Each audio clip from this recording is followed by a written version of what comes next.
Bienvenue pour cette nouvelle séquence des paroles de la vie éternelle avec Marc Joseph.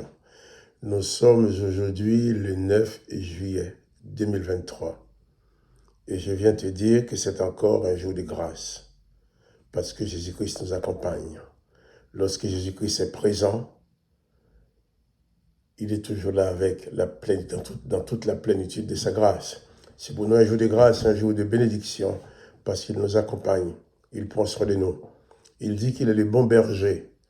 Il fait tout pour que ses brebis, ses enfants, nous qui sommes ses disciples, il fait tout pour que nous soyons victorieux, pour que nous puissions traverser même les circonstances les plus difficiles avec son aide et son secours. Donc, ce matin, je viens te dire encore, pas de panique, pas de peur, pas de terreur, pas de déprime, pas de découragement. Nous regardons à Jésus-Christ, nous fixons nos regards sur lui, qui a la toute-puissance pour agir dans toutes circonstances, afin de nous permettre de nous en sortir. Comme je dis souvent, je ne connais pas ce que tu vas faire aujourd'hui, je ne suis pas au courant des difficultés que tu vas rencontrer, je ne suis pas au courant des obstacles que tu auras à surmonter, mais j'ai une certitude, c'est que Jésus-Christ est avec toi, parce qu'il en a fait la ferme promesse d'être avec toi tous les jours jusqu'à la fin du monde. Donc souviens-toi et n'oublie jamais que Jésus-Christ est avec toi. Même quand les choses semblent impossibles, eh bien toi fais tout ce qui est possible. Mais ce qui est impossible, tu confies à Jésus-Christ. Lui sera toujours t'en sortir. Que son Seigneur soit béni. Et que toi aussi, tu sois béni de cette bénédiction qu'il nous donne tous les jours, le fait d'avoir sa présence dans nos vies. Je vais continuer avec toi la lecture de l'évangile de Marc au chapitre 9, cette fois-ci au verset 14.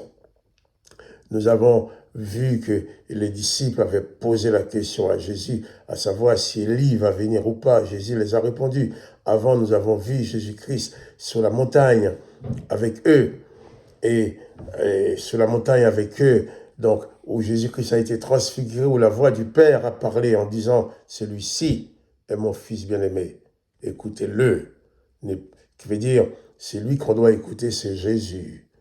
Moïse a parlé, Ésaïe a parlé, Élie a parlé, Élisée a parlé, Samuel a parlé, tous les prophètes de l'Ancien Testament ont parlé, mais le Père vient nous dire au travers de Jésus qu'il faut cesser d'écouter, cesser de mettre en pratique les enseignements de ces gens-là pour pratiquer uniquement ce que Jésus-Christ nous a enseigné, ce que Jésus-Christ nous enseigne. Comme il a dit, baptisez-les au nom du Père, du Fils et du Saint-Esprit et enseignez-les à observer ce que je vous ai prescrit. Donc, et c'est ce que le Père a fait comprendre aussi à Pierre, Jacques et Jean sur cette montagne de la transfiguration où la voix du Père dit, celui-ci est mon Fils bien-aimé, écoutez-le. Et en ouvrant les yeux, il ne voyait que Jésus. Écoutez-le. Nous sommes là pour écouter Jésus, car les autres qui ont parlé avant lui, ce sont des modèles d'imperfection. Mais Jésus, c'est le modèle de la perfection. Écoutez-le, dit Jésus, dit le Père, et Jésus nous dit, enseignez-le à observer ce que je vous ai prescrit.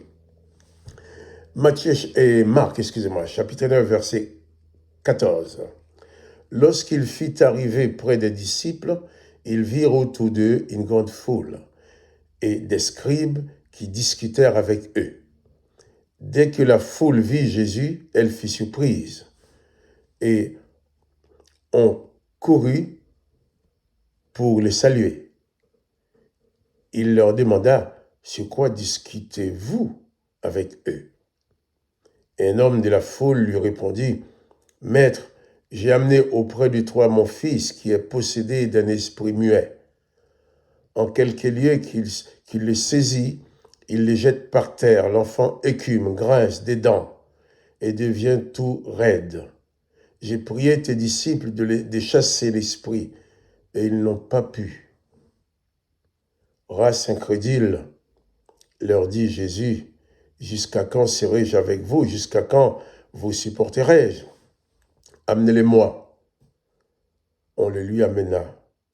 Et aussitôt que l'enfant vit Jésus, l'esprit l'agita avec violence et il tomba par terre et il se roulait en écumant. Jésus demanda au Père combien y a-t-il de temps que cela lui arrive. Depuis son enfance, répondit-il. Et souvent, l'esprit l'a jeté dans le feu et dans l'eau pour le faire périr. Mais si tu peux quelque chose, viens à notre secours. Aie compassion de nous. Jésus lui dit, si tu peux, tout est possible à celui qui croit. Aussitôt le père de l'enfant s'écria, je crois, viens au secours de mon incrédulité. Voilà, nous allons revenir encore sur ce texte. Mais voyons cette scène. Jésus qui arrive, les scribes qui discutent avec les disciples. Quand Jésus demande ce qui se passe, ce père dit, mais j'ai amené mon fils auprès de tes disciples, ils n'ont pas pu chasser le démon. Et Jésus va demander à cet homme depuis combien de temps que ça dure. Il va expliquer que souvent l'esprit les jette dans le feu, dans l'eau pour le faire périr. Et il va dire à Jésus, si tu peux quelque chose, viens à notre secours. Aie compassion de nous. Voilà la prière de cet homme. Il était encore dans le doute. Il n'était pas sûr que Jésus pouvait faire quelque chose.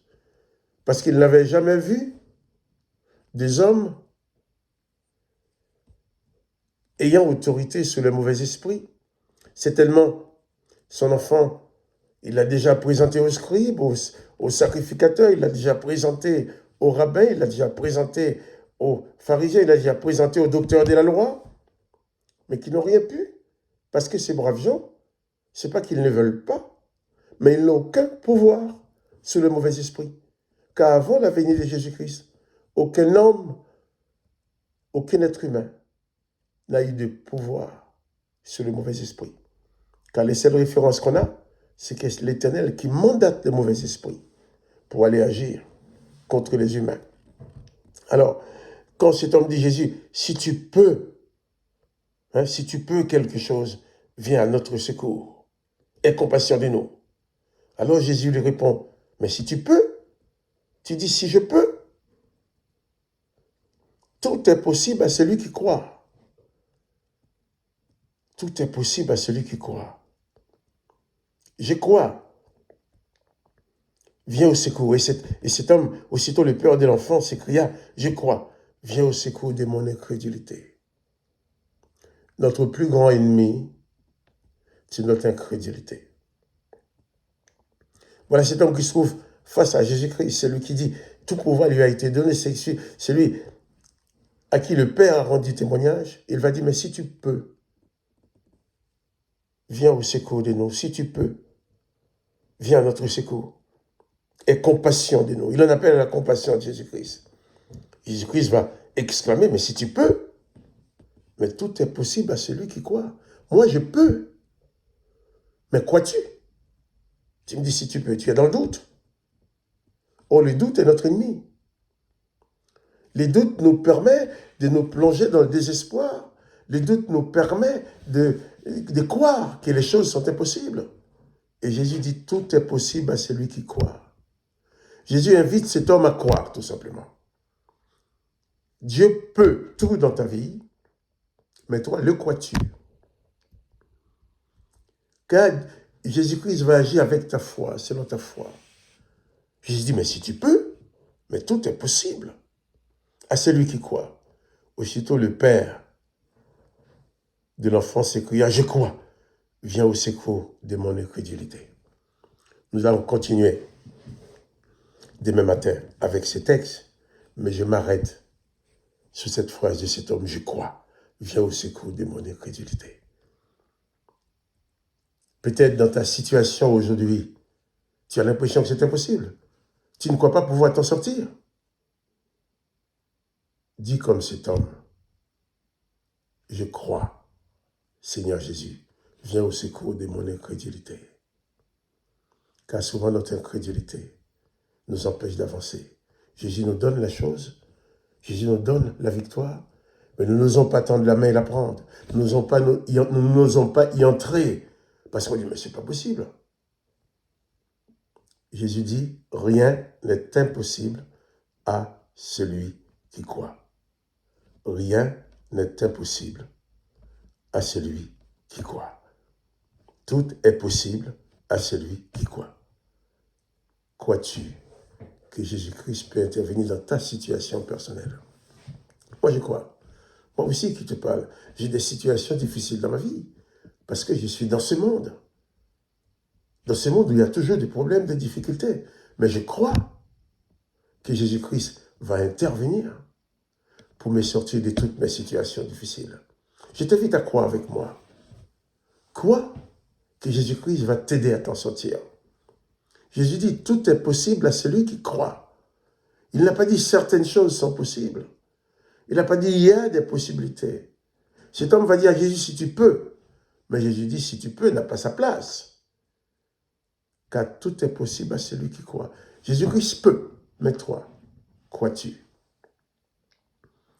Dis comme cet homme, Seigneur Jésus, je crois. Viens au secours de mon incrédulité. Et commence à croire maintenant que la puissance de Dieu au travers de Jésus-Christ peut te délivrer de toutes tes entraves, peut te délivrer de toutes ces choses qui veulent t'écraser. Car Jésus-Christ est avec toi, il l'a dit. Mais c'est souvent nous qui ne nous rendons pas compte qu'il est là. C'est souvent nous qui ne tenons pas compte de sa présence. Tiens compte de la permanente présence de Jésus-Christ dans ta vie. Et crois que quelles que soient les circonstances, tout est possible. Jésus peut toujours t'en sortir. Tout est possible à celui qui croit. S'il y a une loi à laquelle nous devons nous attacher, c'est cette loi-là, la loi de la foi. Tout est possible à celui qui croit. Parce que Jésus-Christ est avec toi. Que son Seigneur soit béni. Que toi aussi tu sois béni. Demain matin, nous reviendrons sur ce passage. Mais n'oublie pas que tout est possible à toi si tu crois. Ne te gêne pas, ne t'éprouve pas de faire cette prière à Dieu, à Jésus-Christ. Viens au secours de mon incrédulité, comme cet homme l'a fait. Car l'incrédulité est notre ennemi. Mais souviens-toi et n'oublie pas que Jésus-Christ est avec toi. Et si tu crois, tout est possible pour toi. Que le nom de Jésus-Christ soit béni. Que toi aussi tu sois béni. Quant à moi, Marc-Joseph, alors, je te dis alors, à demain. Nous tenons bon avec la présence de Jésus-Christ. La victoire est à nous. Sois béni.